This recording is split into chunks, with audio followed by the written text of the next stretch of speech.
kuwauliza maswali.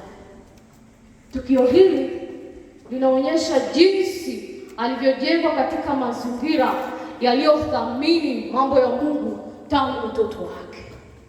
Sehemu hii ya Injili inadhihirisha kwamba malezi bora yanahitaji ushirikiano wa familia na kanisa.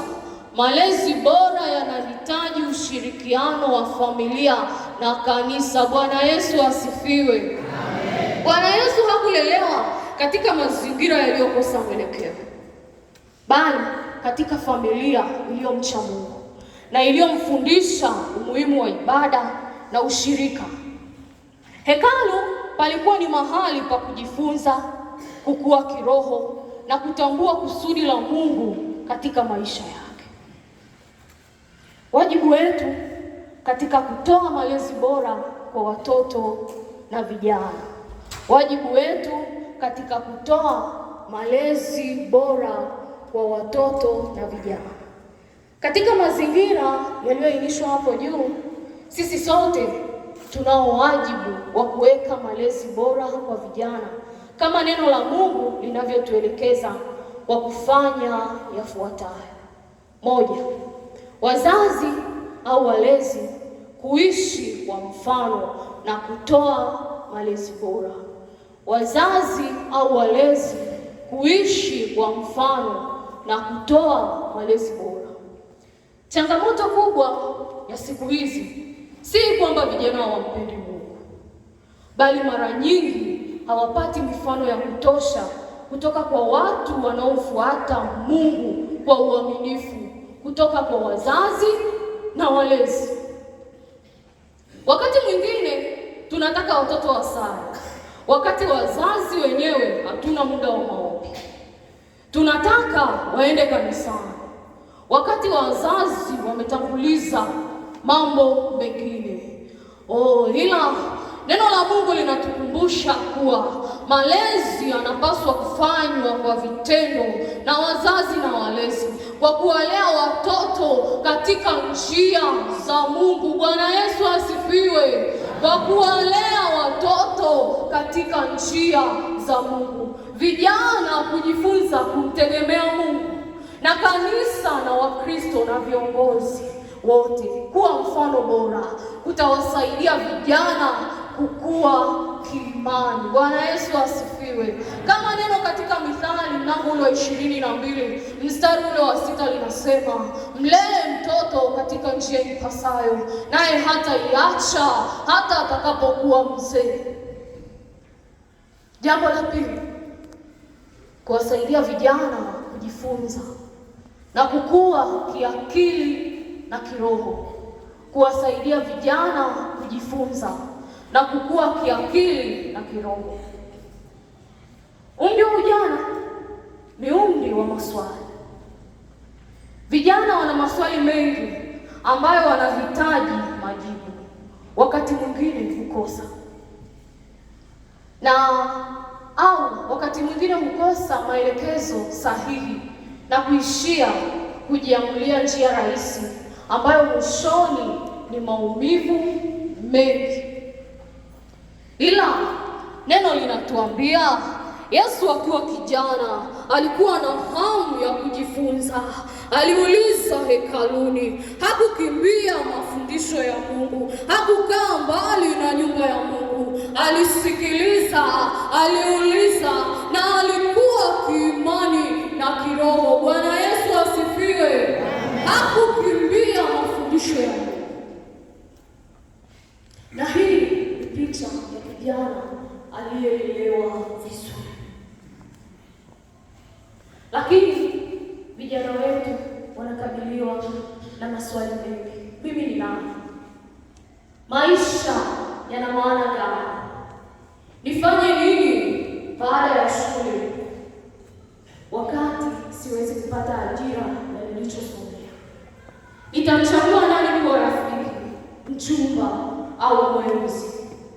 Nitaishije maisha safi katika dunia iliyojaa maneno? Maswali haya hayawezi kujibiwa na TikTok na Instagram na Facebook au marafiki pekee.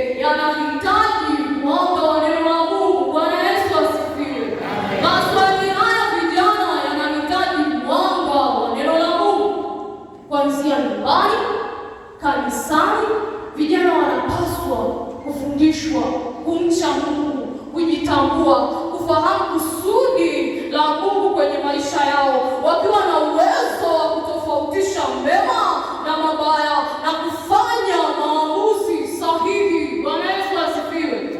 Bwana Yesu asifiwe.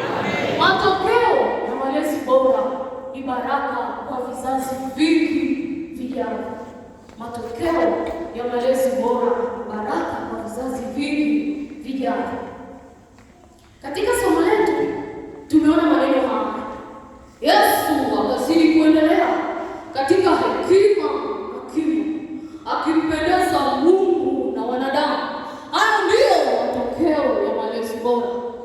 Yesu alikuwa katika hekima, kimo, neema ya Mungu na mahusiano mema na watu, lakini ukuaji huu haukutokea kwa bahati mbaya. Kulikuwa na familia iliyomlea, kulikuwa na jumuiya ya waamini iliyomjenga, na kulikuwa na Yesu mwenyewe aliyekuwa tayari kujifunza na kutii. Hapa ndipo tunapojifunza kwamba malezi bora ni wajibu wa pande zote mbili. Kanisa lina wajibu wa kuwafundisha vijana, lakini vijana nao wana wajibu wa kujifunza. Kanisa lina wajibu wa kuwaongoza, lakini vijana wana wajibu wa kufuata mwongozo huo. Bwana Yesu asifiwe. Baada ya kulalamika kuhusu mwenendo usiofaa, sisi kama kanisa tufanye wajibu wetu ipasavyo. Hakika tutaona matokeo chanya. Hakika tutaona matokeo chanya. Walisema wahenga, ukiona vyaelea vimeundwa. Ukiona vyaelea vimeundwa. Tunahitaji vijana ambao si wasomi wazuri tu, bali pia waadilifu na wenye hofu ya Mungu. Wenye hofu ya Mungu. Tukumbuke kuwa malezi bora ndio yanayojenga viongozi bora wa kesho, na faida zake huonekana si kwa kizazi kimoja tu, bali kwa vizazi vingi vijavyo. Bwana Yesu asifiwe. Bwana Yesu asifiwe. Bwana Yesu asifiwe, watu wa Mungu. Vijana wanahitaji kupendwa, kusikilizwa, kuelekezwa na kuombewa. Vijana wanahitaji kujifunza kwa Yesu tabia ya kumcha Mungu, utii, unyenyekevu. Tuwasaidie kuishi hivyo, tujenge kizazi chenye imani, maadili mema na uwajibikaji. Vijana wanaolelewa katika msingi wa Kristo watakuwa viongozi bora wa familia, kanisa na taifa. Amen. Tusimame.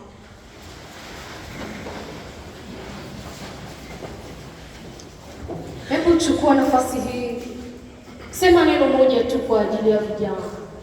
Umesikia mengi, umeona mengi, na mengine inawezekana yamekuhuzunisha, lakini leo mwambie Bwana, kila kibaya katikati ya vijana, kila kibaya katikati ya maisha yao, Mungu leo akakibadilishe. Isiwe ni sikukuu tu kwa kuwa ipo kwenye kalenda, lakini ikawe ni sikukuu kwao, kwa kuwa watajitambua wao ni nani na wanafanya nini. Bwana Yesu asifiwe.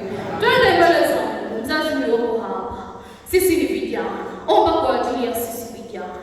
Kijana ulioko hapa, mwambie Bwana, niko hapa, yawezekana nimekosea,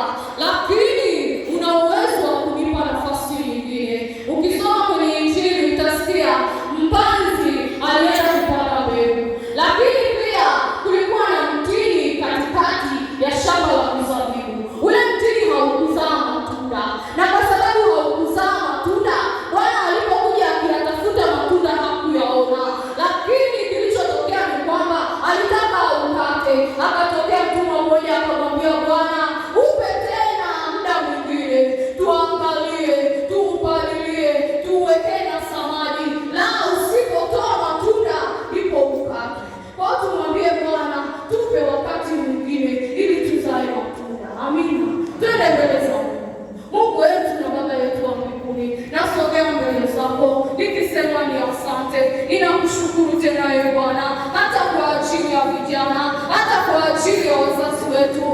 Bwana tusamehe, tuoshe, tutakase, tusafishe kabisa kwa jina la Yesu Kristo wa Nazareti. Lakini Bwana, pita hata katikati ya vijana. Yawezekana tumekutana na mambo mengi, na mengine yametutenga na uso wako, na mengine yamekaa mbali na uso wako, lakini wewe Bwana waweza kutupa tena muda mwingine wa kustawi, waweza kutufanya tena tustawi, tena tuimarike. Unaweza kurejesha miaka iliyoliwa na nzige katikati ya maisha yetu. Ndivyo jinsi ninavyokuomba, turejeshe Bwana miaka iliyoliwa na nzige, miaka iliyobebwa na ulevi, miaka iliyobebwa na ushoga, miaka iliyobebwa na kila mambo mabaya katikati ya maisha yetu. Yesu, ninakuomba ukairejeshe kwa vijana, ukarejeshe kwa vijana wa Kiboriloni, wa Kilimanjaro, wa Tanzania,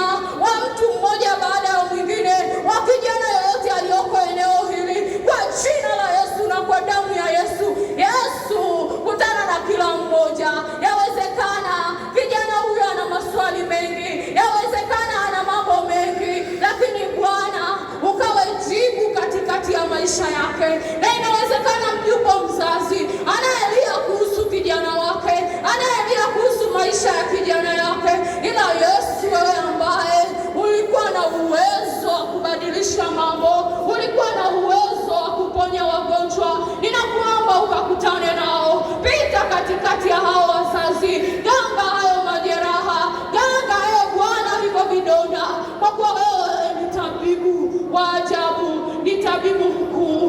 Unaweza yote, usiwaache, usiwapungukie, usipungukie wazazi hawa, usipungukie kijana yoyote yule anayesogea mbele zako, usimwache, uso wako utembee naye. Nami Bwana ninakutukuza, sifa na heshima Bwana ninazirudisha kwako, utukufu na enzi ninavirudisha kwako, kwa jina la Yesu Kristo wa Nazareti.